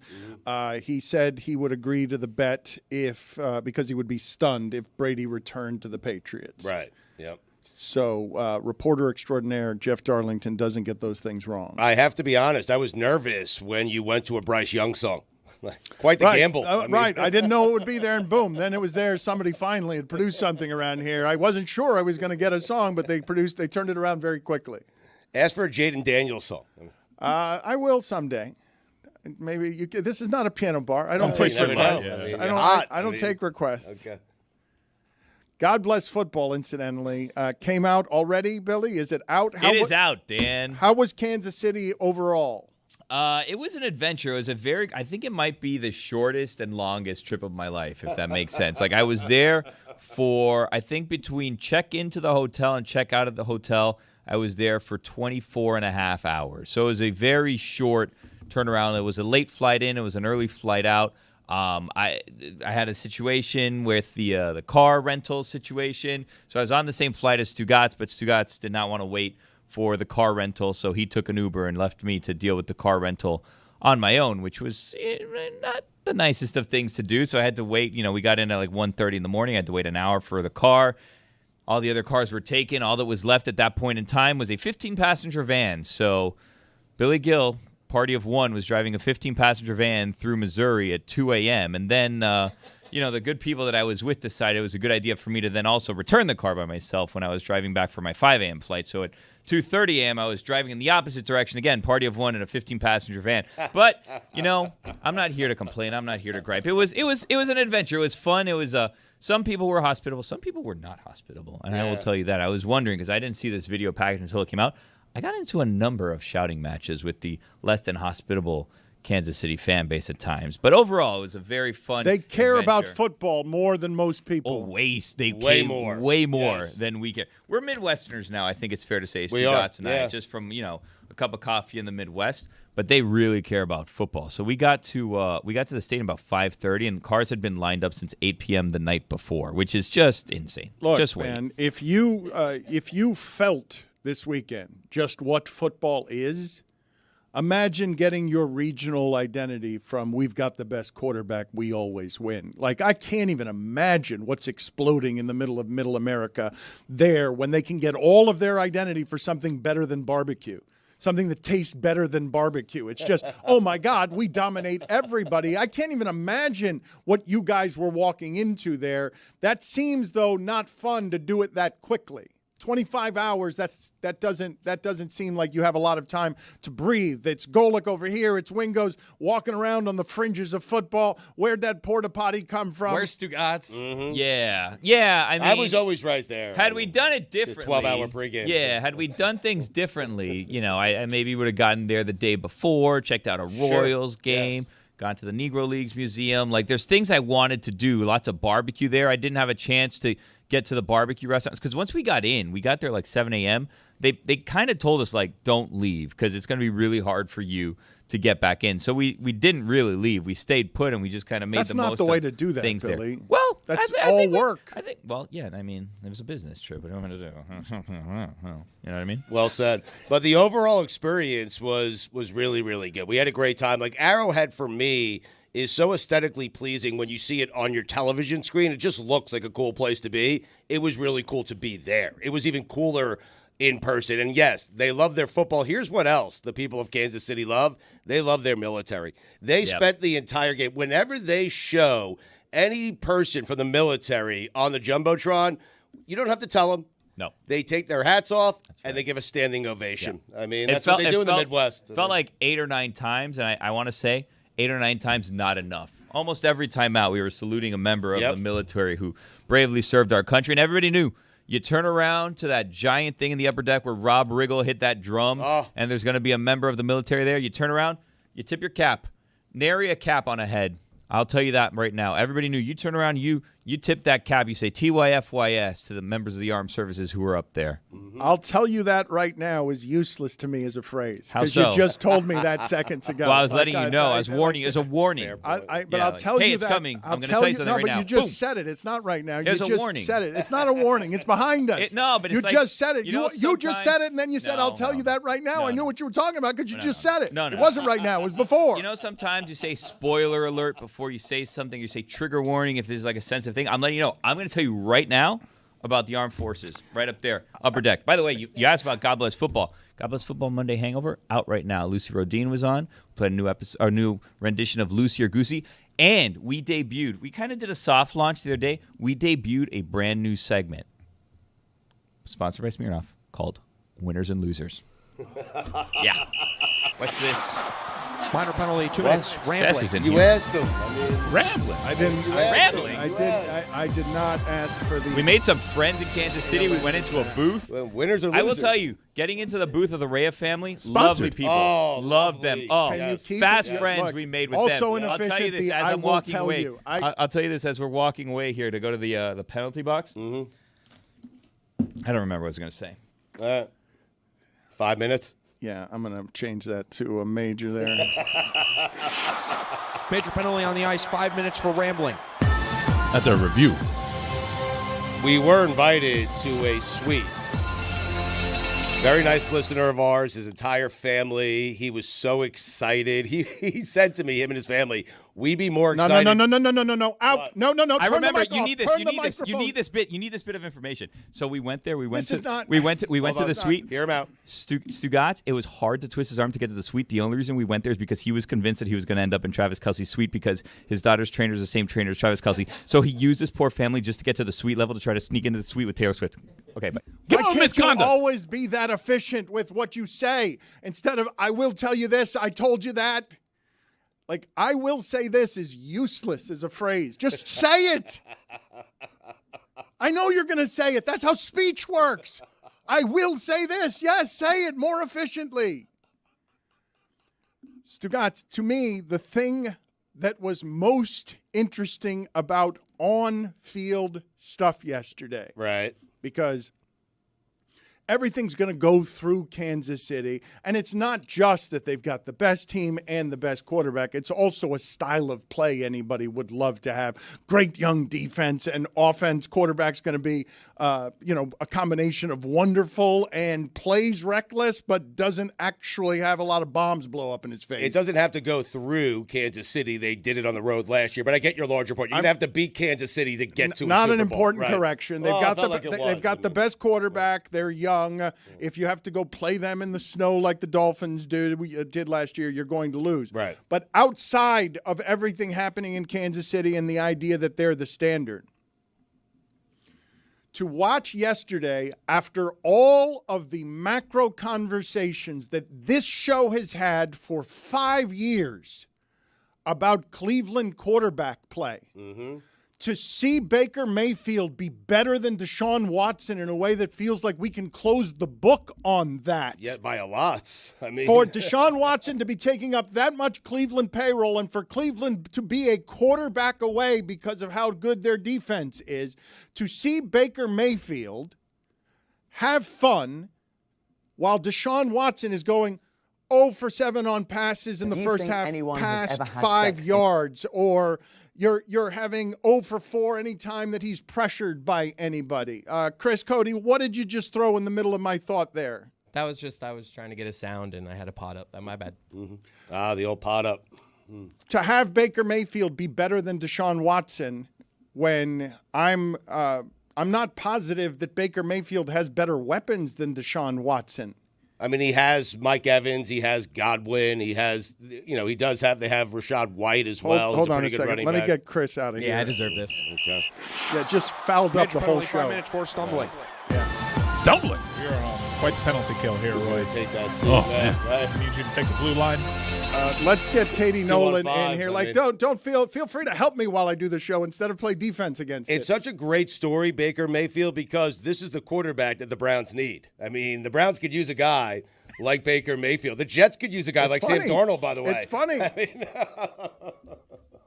but Baker's great. This is what Mike saw in him early on when he said Baker has the goods. It's what I saw in him early on. It went away, but to have this kind of resurgence. No, but more interesting than that to me is that Cleveland's got they're a quarterback away, and all their money is invested in that particular guy. Yeah. Like you've never seen this happen before in the sport. He's been ruined by what he wrought, what came into his life for 2 years because of God knows what he was doing. Keep an eye on Brady to the Browns. I'm just saying. Yeah, He had a pretty close-up view. Look, he had a prolific rookie passing season, broke Peyton Manning's records. He then took them to the playoffs and won a playoff game against Ben Roethlisberger's Pittsburgh Steelers in Pittsburgh. His main sin was that he tried to play through a season with all sorts of injuries that made him a lesser quarterback in Cleveland. A contract season. In Cleveland, who was starved for what Baker Mayfield gave them, thought that they had all the answers, and they pushed him Odell out the door. Beckham, Jarvis Landry win right now. Super Bowl expectations somehow in Cleveland when they've never got playoff expectations. All of a sudden, they lost their patience after finding what they had searched for decades on end for. So, hate to see it happening to them.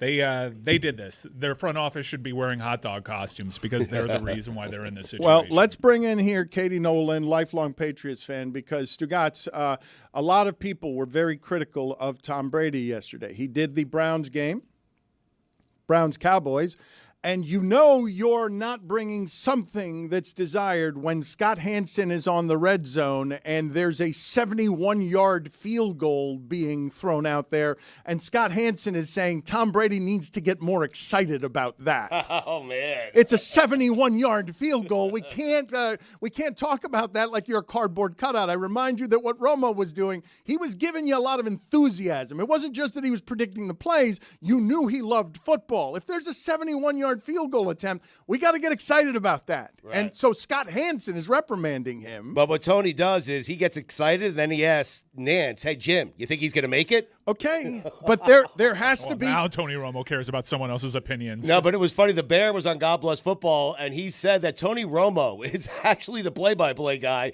and Nance is the analyst. That's what it's turned into. But I do love Tony Romo. I like unprepared. Brady was too prepared, over-prepared. Oh, he was nervous. Well, this is going to be interesting, and he will get better at this. But let's bring in Katie Nolan now. Katie, what were your general thoughts? I wouldn't even say it was mixed reviews. It seemed like people didn't like Tom Brady his first time out, and I'm sure he hasn't been used to that in a minute. Yeah, I have a funny feeling that the price tag has something to do with that, because the amount of bad people seemed to think that he was felt to me a little over exaggerated. Was he great? No, it was his first time. Look, as somebody who has sucked in a booth, I know what it sounds like to suck in a booth, and he didn't suck. He was okay. He has a lot of room to grow. Is my personal opinion. Did you like it, Dan? Very gently. You're being very gentle. Tony Romo. I've got to be honest that the Denver 5-3 game put me to sleep, and so I wasn't in an optimal criticizer mood because it just put me to sleep. And so I saw a lot of people commenting about Caden's problems. Chemistry was off. Producers reached out to me saying they could hear him talking to his own producer. He was doing like Greg Cody, not realizing he was on the air and he was just talking to his producers. You can't do that. That's 101. That's amateur. I think that happened one time. It happened one time. I will say also in his defense, a weird game. There were a couple weird things that happened in this game, and one of them, Kevin Burkhardt, who did fantastic, as did Mike Pereira. So shout out to both of them. But at one point, Kevin Burkhardt was like, "I have never seen anything like this before," and I felt for Tom because that's a crazy thing to have happen your very first time in the booth. So was he perfect? No. I think I'd give him a 7 out of 10 in his overall performance. I didn't think it was awful. I am a little biased. I also, knew I had to come here and talk about it. And I also know that I wasn't particularly well loved when I was in a booth, but I do stand by the best way to learn what a mistake sounds like is to make a ton of them. And so since we are stuck with Tom Brady doing this for 10 years, I have, if you think he might want them, some pieces of advice. I would love that. I would love that. Can we put it in a top 5? Would you be kind enough to put into a top 5? Put them in order in your head. Pieces of advice from Katie Nolan. Mike, what is the reaction you've seen? 7 out of 10. I think she is being very generous compared to reaction I have seen. I haven't seen a whole lot of people going higher than that in praise of the Tom Brady performance. Social media has been pretty judgmental, and I would say let's give him some time. But like Katie said, people are paying attention to how much they're paying him and thinks that doesn't afford him any kind of time. She's right about that. That is what people are reacting to. You got to be better than Olsen out of the Greg gate, Olsen and that's has hard. So many allies on social media. It's crazy. You think Olsen enjoyed that yesterday? Yes. Oh my God, yes. Yeah. Do you have any OLI, Katie, or are we just going top 5? We'll just go. We'll do just top 5. All right. All right. We got clips. Yes. Oh, you've got clips. Wow, you got those together quickly. Yeah. Okay. 5. You're on a heater. This and the Bryce Young song, Yeah. Dan? Top 5 Amazing. pieces of advice for Tom Brady in the booth from Katie Nolan. Number 5. Now, because I'm remote, I think the cleanest way to do this, I'm going to call for the clip. We'll watch the clip, and then we'll talk about what we just saw. So let's go ahead and take a look at our first clip. Obviously, there's quality of players in the secondary, but they also have Jordan Hicks at linebacker that they brought over, who's very familiar with Jim Schwartz's scheme. They have Owusu Koromo at linebacker, had a great year last year. Oh, no. Oh, no. Was that a belch? Yeah. So, okay, pretty clear what the mistake was there. That's a burp sentence, which in certain situations you can just power through. I would argue being in the booth for a football game, not one of those situations. And so my piece of advice for Tom Brady, for a 4:30 start game, big breakfast, okay, maybe a little snack, and then you're eating dinner after the game. Okay, it's very That's important. good advice. Can I would say burp more. I mean, that's what football fans are doing at home. Yes, Stugotz, he can be an everyman if he were to do that. But have any of you heard that recently happen on a broadcast? Any broadcast of any kind? A news broadcast? I'm not just talking about in the middle of your Sunday. I'm asking all of you, when's the last time you were listening to something that wasn't this show and somebody was stifling a burp and saying, excuse me? That's not something that happens in professional broadcasting. Sam Van Gundy kind of does this. Always. I think it was Reese Davis and Lou Holtz. I mean, Okay, number 4. He That's a strong start at number 5. Number 4, Katie. Okay, you're numbering these, and I probably should have put them in. But okay, let's go to the next clip. First drive of the game. Just can't go backwards against this Cleveland defense. It's too hard to make 10 yards. It's really hard to make 20 yards. Again, it's hard to gain 10 yards in the NFL. It's really hard to gain 15 yards. Very, very difficult to gain 20 yards. So going backwards, these penalties, so many of these games that I went into, we figured out, how do you not go backwards? It's hard enough to go forward, but to go backwards and lose 4 yards on this play, in order to go forward, they need to stop from going backward. Just too many negative plays, too many penalties. And Okay, so this one, maybe I'm nitpicking a little, but I feel like you're allowed to repeat yourself over the course of a broadcast, but it's got to be like an interesting, complex topic that you're repeating. You're repeating it to make sure that the idea gets in people's heads. Saying that it's difficult to get 10 yards in the NFL, I don't think we need to say that more than once. Right. Plus, it wasn't difficult for him.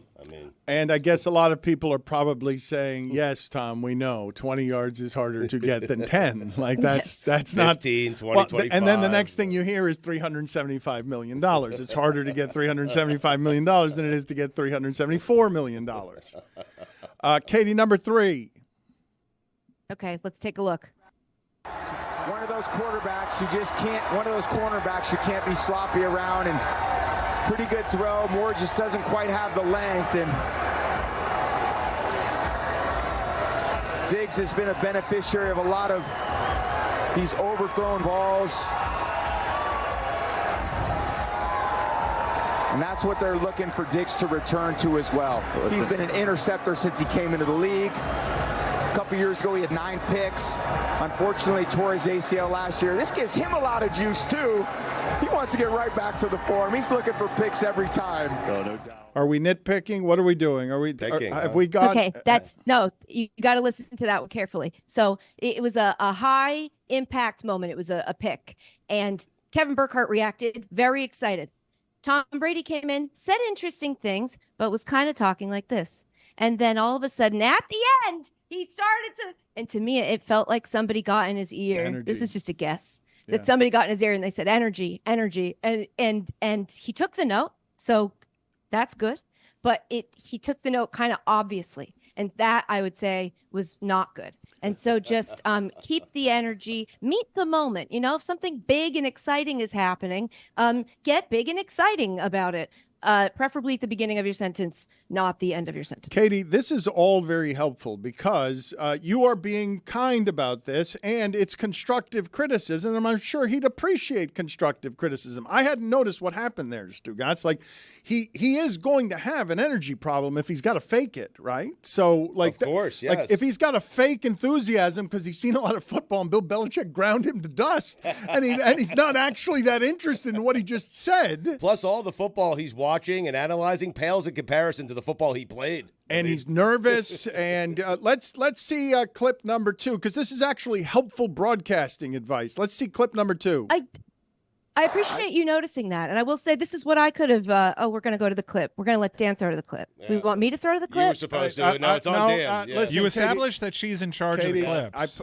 My bad. Chris just told me. Chris, I'm going to blame this on Chris again. Whoa! He just told me that you're going to throw to me and I'm going to throw the clip. That's what I got. Hold on, a segment dedicated to making fun of someone else's broadcasting chops. Stumbling. Mm-hmm. He just got done telling me, Dan, you throw it to the clip. And so I threw it to the clip, and then Katie didn't know I was throwing it to the clip. First 2 were clunky. Time management. But he meant throw it to Katie, throw it to the clip. Mm-hmm. Katie, did we just play the clip? Let's play the clip. Let's throw it to the clip together, Katie, while criticizing. Let me throw it. Someone go to the penalty box. Chris, penalty box. Coach, I'll go for wasn't afraid to cuss out his players either. You did? I did. I do have a pretty strong feeling on that too, and I look at the NFL and I think, how do you get these superstar athletes that are around so many people in their lives that tell them how great they are all the time? They have agents and they have parents and they have brothers and sisters, and you are in a league and you're a great player, but it's nice to have that accountability from a coach too. And you want to be pushed to your limit. If you're a player in the NFL, Someone down with an injury. Yeah, got injured Brown on the far side of the field. You want to be a great player. You want to be pushed. You want to be challenged. You want to be criticized. You want to be, hey, you didn't show up to practice today and do the job we needed you to do. And if you don't do it on this day, it's not going to go well on Sunday. And again, I was the beneficiary of a lot of that hard coaching. And I love that you have an old school coach like Zimmer that does it. McCarthy does it. Discipline, accountability are mainstays in any successful organization. And I have no problem with any coaches that feel like they need to tell their players the truth, because just don't get a lot of truth all the time as an NFL player, because you're in the league and you made it and you had a good college career. Well, that doesn't mean anything. And even if you had a good game last week, well, the only way to have a good game the next week is to prepare equally as hard. Well, it looks like Martin Emerson is up on his own power. That's good for the Browns. Someone's injured is not the way you have to go there, obviously. Yeah. So this is interesting because he's saying something pretty interesting. And when he started going on that rant, I was like, oh, they're going to like this. Him talking about basically what his relationship with Belichick was like and how he feels about that approach to coaching. As soon as he said someone's down with an injury here, I was like, okay, so we're going to not be able to listen to this rant. Bummer, but that's how you handle usually an injury. And then he just got more passionate even. So someone's down here, and then Kevin Burkhardt having to put a button on the rant by saying, and good, he can walk. So that's good. So I would say just be mindful of injuries. I also will say, though, that rant that he did get off in that space justifies everything I'm doing in this segment. So do not tell me I'm being mean. He said that you can only get better if you can take some criticism. And I just want to reiterate that I love you so much, Tom, but I'm just trying to help you be better at what you get paid a bunch of money to do. You're not being mean. I'm being more critical than you are. And as I mentioned, I was asleep during some of the broadcasts. So as a critic, I'm not totally qualified here. I've just seen a lot of criticism. What else do we have? What's the big finale here?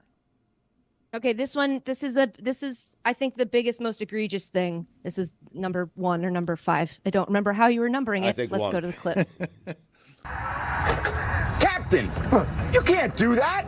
Well, do what? You can't watch football without Tostitos. Get some salsa too. Jules, you know how to fly this thing? No. Tostitos, the official chip and dip sponsor of the NFL. Gonna need more Tostitos in front. You gonna go get that? You get it. I'm the co-pilot. You get it. I'm pretty sure we played the wrong clip there while criticizing That's not the right clip. Tom Brady. That's good work. That was a commercial with Edelman. Yeah, that's good work. Yeah. Can we get the actual clip that Katie wanted to throw it to? What was wrong with that? The smile? That wasn't. That was great just a chemistry. commercial. I mean, that was not. I don't understand what clip we were supposed to be throwing it to. But if we're going to criticize Tom Brady's broadcasting, I'm happy seeing his own face makes him smile that way. Let's play another clip and let's see if we can find the one Katie wants. So good down there. Every offense wants to run it in, but he's a good pass catcher too. So Cleveland struggled to keep people out of the red zone once they got in there. Elliott's going to be in the end zone. Touchdown, Dallas.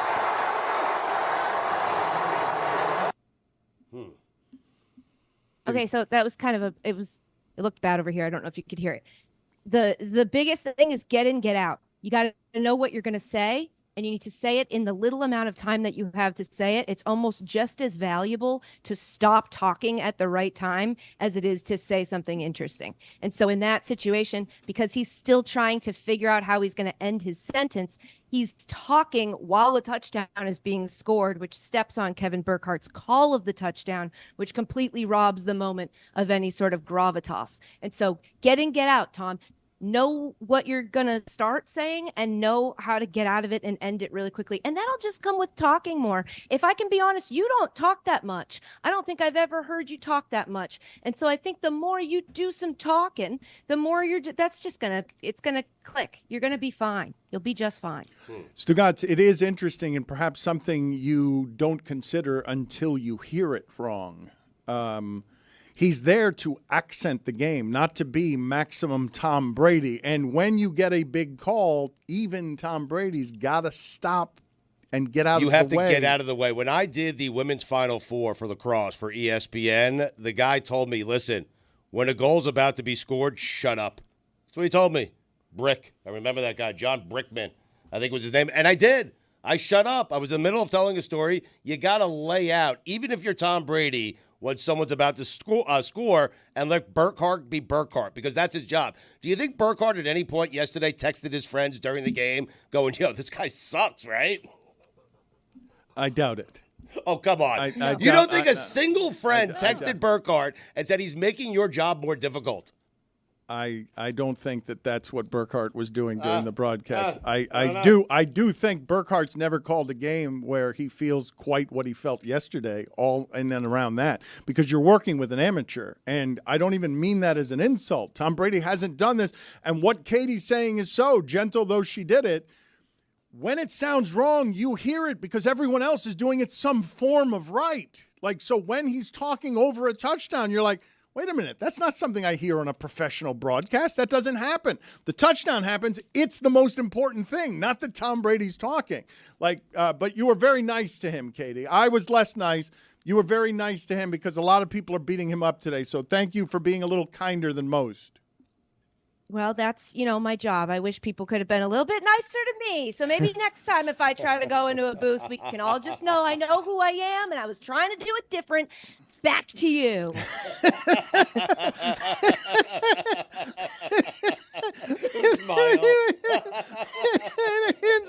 That smile is hiding so much acid.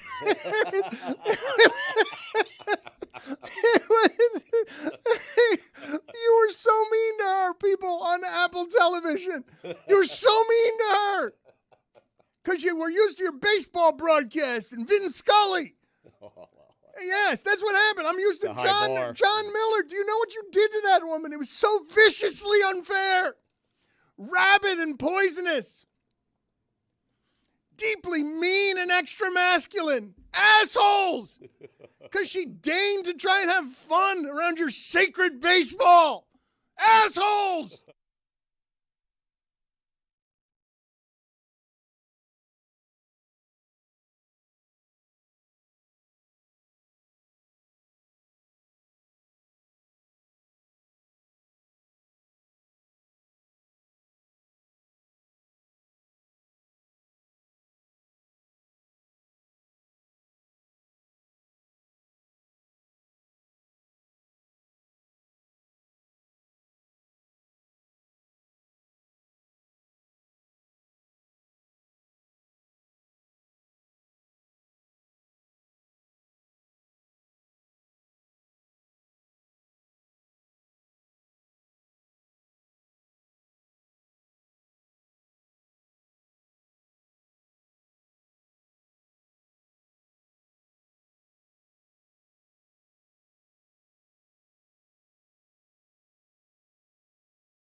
It is time for Stugotz to share his game notes.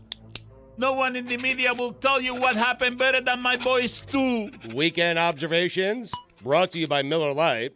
Great taste, just 96 calories, available for delivery. This is a big one. Come on. You talk about energy. Tom Brady needs to bring energy. This is the first NFL weekend observations. This is going to be bloated with all sorts of stuff you can't get anywhere else. Dan, Sunday morning started with the news of a star player getting arrested just outside the team facility.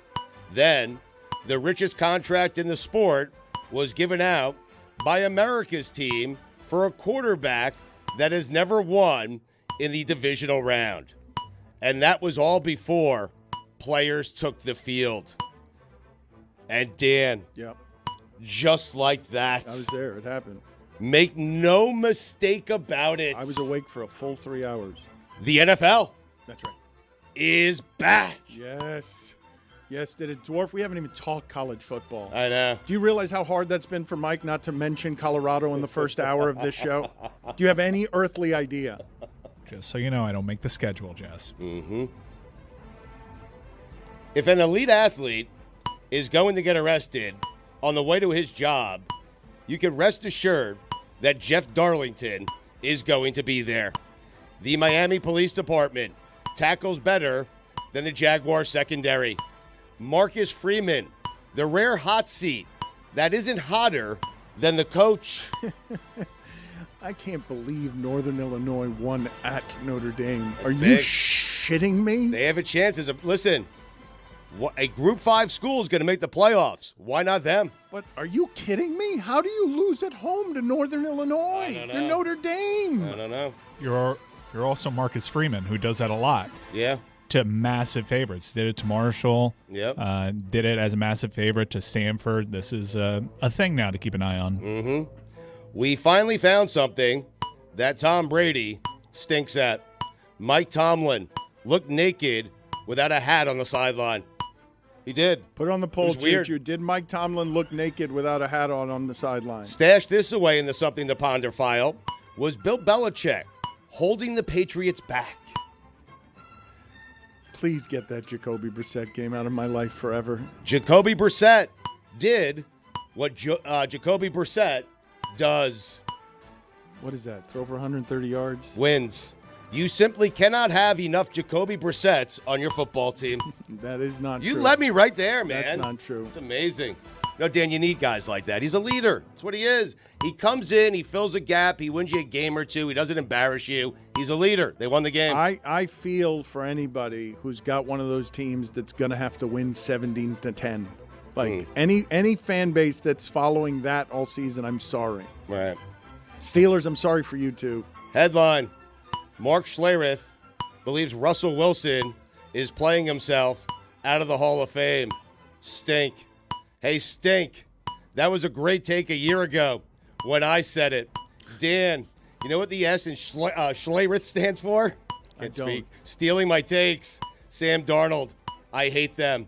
Baker Mayfield. Gamer. The Browns could use a quarterback like Baker Mayfield. The Jets could use a quarterback like Sam Darnold.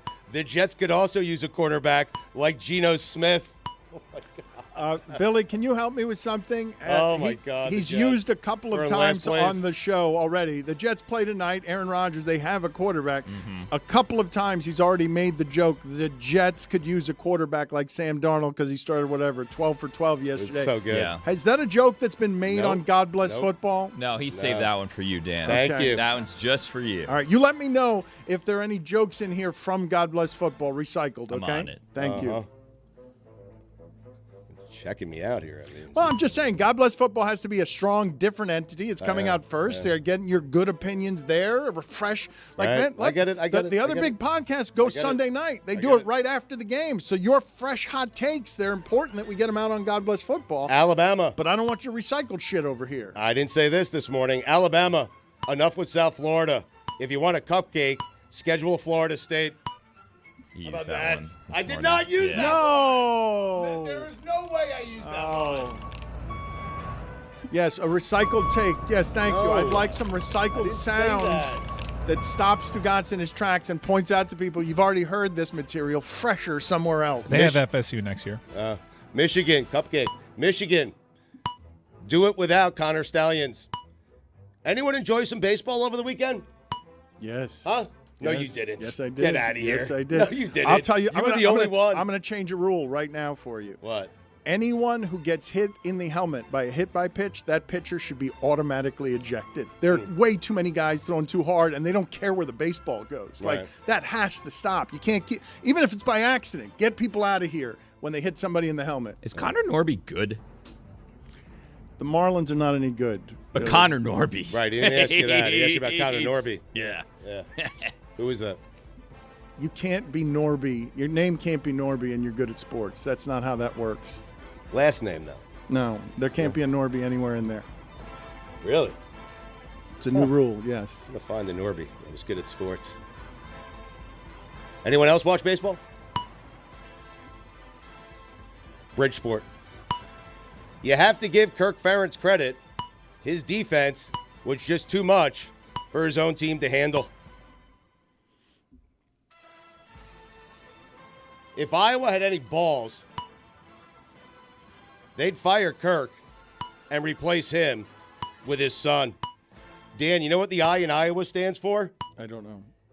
If Iowa had any balls, they would fire Kirk and replace him with his son. I don't think that's what it stands for. I think it's got to. Well, that's they're not- my I observations. mean, that's not the way that works. Why so. his son? Well, I mean, why not? Well, Did they put up 40 points? No, that was a That fake was 2 story. weeks ago. That wasn't his son either. His son works for Maryland now. Well, hire that person.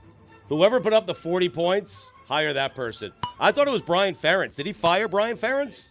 was He like- fired his own son? Well, This guy should be out. You don't have any idea what you're talking You're about. Right really- now, do you? Like you don't like you're just firing in every direction. Let's just and keep you- it moving. But you have no idea what's coming out of your mouth. Well, what do you mean? There was a guy, and Taylor wrote it, by the way. You're not. There gonna was this stay- guy who You're coached not last gonna- week. You're not going to stay here. There was a You're not guy gonna who do coached, this. and they scored 40 points. Cade Stugotz, McNamara looked great, You don't and then know Kirk came back, what and you're talking about. they went back to being Iowa. That's fair, right? Do you know what happened with Iowa this weekend or not? They lost to Iowa State. I had Iowa. Do I know what happens? Anyone else terrified for poor Bryce Young? He looks so tiny out there. That's what I told you last year. He looks small. He looks really smaller than does. everyone else. The Carolina Panthers traded DJ Moore and Caleb Williams for Bryce Young. Holy hell. When Scott Hansen said 7 hours of commercial-free football starts now, I got chills. He was rusty yesterday. Yeah. I'm used to Hansen being better than that. Mm-hmm. It appears the Cardinals drafted Marvin Harrison Jr. to use him as a decoy. The Rams could use a quarterback like Jared Goff. Sharon Moore is coaching without an officially signed contract.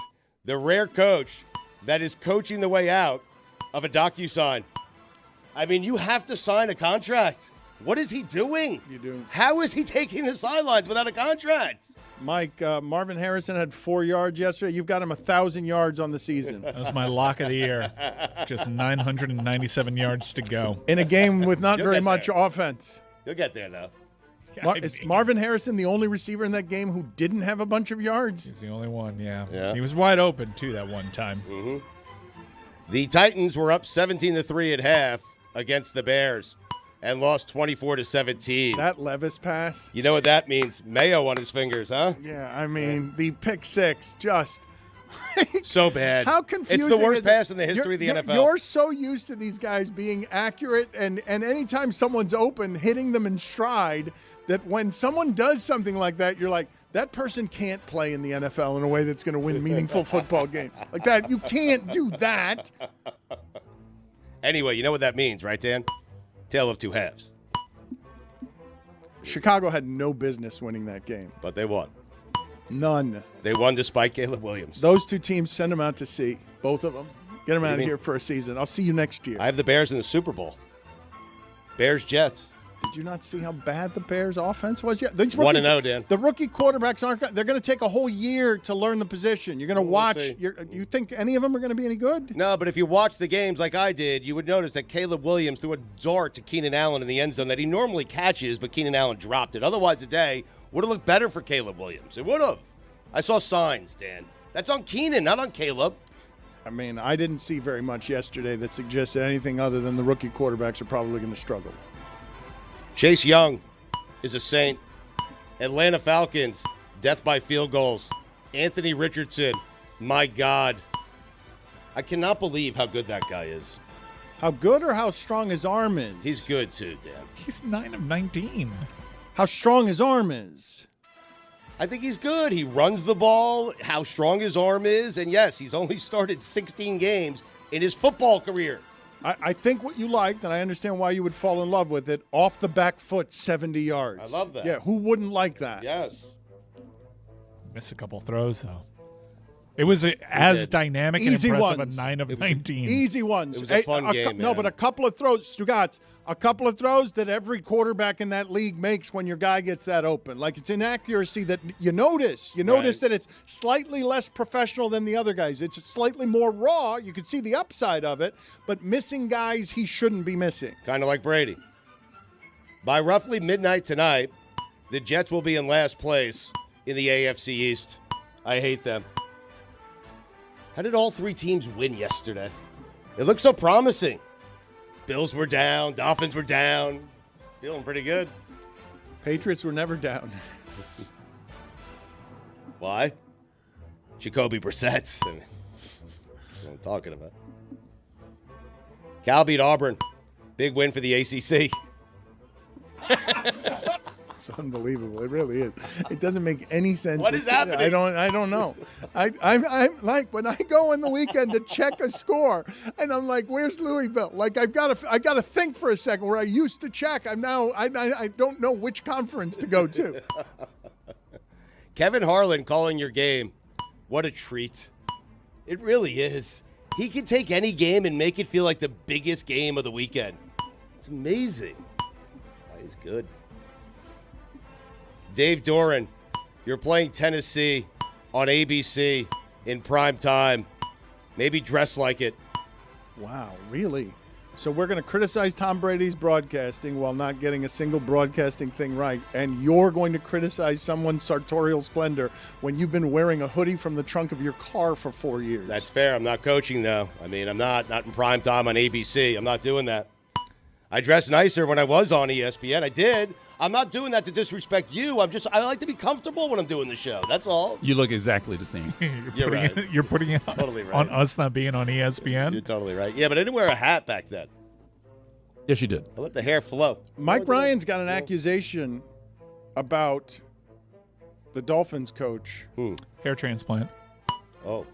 Mike Ryan's lane. I think you're right. Mike Ryan Extensions. is the only one reporting on these things anywhere in sports. He wants to be an insider who, and he's not judging it, who just tells people about cosmetic work that was done, and he's claiming that McDaniels' hair is new hair. Not judging it. In fact, good work. Good work, and I would have said maybe pharmaceuticals could have gotten him along there. He wasn't that far off, but he wore a hat all off season, and the results are pretty good. Good work, Coach. Nico, Tennessee's quarterback. I want to give you credit, but I'm scared of your last name. They're good. They are good. That team's really good. Texas, the rare team with two quarterbacks who are better than the other team's starting quarterback. They're good. Manning's coming. Oh, my God. That kid is good. Andrew Van Ginkel is a Viking.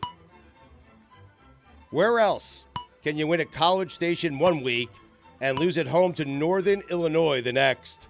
College football, Dano. You mentioned Van Ginkel. Are you aware where Gesicki is? Because I don't play fantasy, so I like these discoveries. Only because I wrote it down. He's a Bengal. Yes. Yeah. How about? Do you know where Bobby Wagner is? Oh, Wags. Is he back with Seattle? No. Well, hold on. I'm gonna save it for a second. I'm gonna save it because I want to put together a list. This had to be happening all over the sport. Yeah, it happened with me with Honey Badger. I didn't know he was still playing, let alone a Saint. Right. Saints are good. I mean, that might have a lot to do with Carolina, man. It's going to have more to do. It's going to happen.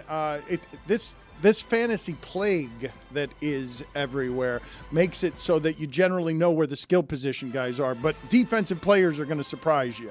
Mac Hollins scoring his first touchdown since 2022. You could say it was the return of the Mac. Taylor. Tar Heel. Roommates. Death, taxes, and Daniel Jones chasing down a defender on his way to a pick six. Guy stinks. Something we don't talk about enough. Trevor Lawrence might just not be good. I'm sick of the car washes that make you get out of the car. Serious. I want to drive through that machine. I want to sit in that machine all day. I love that machine. Oh, it is great. It's like vacation. Away from my wife. Put it on the poll. Wow. At Le Batard Show.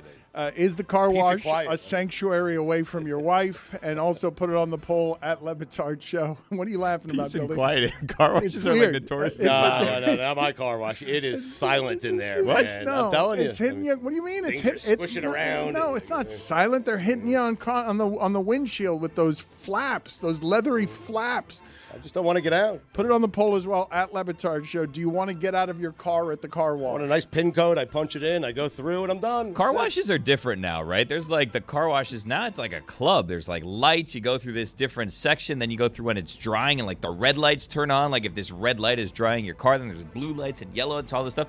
Sometimes when I'm bored and I don't know what to do with my children, my daughter will ask, "Can we go to the car wash?" And I say, "Yes." Mm-hmm. And that's the entertainment for the day. We out of music? Yes. It's coming back in a second. Just Bill Belichick, Notre Dame, collision course. Wow. Watch out. Something going on with Belichick, man. He's getting the boys back together. Those car washes are a scam too, right? Like the cheaper, especially the ones that you just like drive and it pulls you through. That thing is like just automatically taking you through. How do they know if you paid like the $30 or like the $5? I always go with the $5 because in my head, Of course you do. it's the same car wash. Mm-hmm. They're just ripping you off. Arthur Smith, revenge game. Simon Cowell doesn't even look like Simon Cowell anymore. Neither does Randy Jackson. They don't. Have you seen him lately? Yes. Yeah, doesn't look the same. I love a quarterback that takes what the defense gives him. Jacoby Brissett. Top 5 quarterbacks that Oh, took for what the the love of defense God. gave him. For the love of Number God. 5, Steve DeBerg. Number 4, Chad Pennington. Number 3, Bubby Brister. No. Number 2, Alex Smith. And number 1, the greatest of all time, Tom Brady. Notorious for taking what the defense gave him. He was. That list had 3 people on it that didn't belong on it. DeBerg? You had 2. Alex, How about Jim Kelly? I was thinking about Jim Kelly. No. Bobby would try to press it. No. Alex Smith is one of them. Chad Pennington. He's got to be kind of noodle-armed. It's got to be mid-range and a lot of checkdowns. It's not down the field. Well, who goes down the field there? I mean, But what Bobby if the Brister? defense is giving you down the field? Tom Brady. Yeah, if the defense is giving you down the field, you go down the Tom field. Brady took whatever he wanted. Yeah, but it's taking what the defense gives you. No, he took it all from the defense. The defense wasn't trying to give him anything. You're forgetting early Tom Brady. Definition of taking what the defense First gave him. year only. That's Only it? the first year. Okay. Brian Sipe. Ooh, Sipe's a good one. I'll give this list some thought. It's a flawed list. Taylor. The Falcons passed on Bill Belichick. I think every week Nick Saban is rooting for Alabama to lose. I still have no idea how the hell the Steelers won that game. I don't. Speaking of hell, Art Briles. Dan, those are the weekend. Put it on the observations. poll, please, at Le Batard Show. Was Nick Saban rooting for Alabama to lose?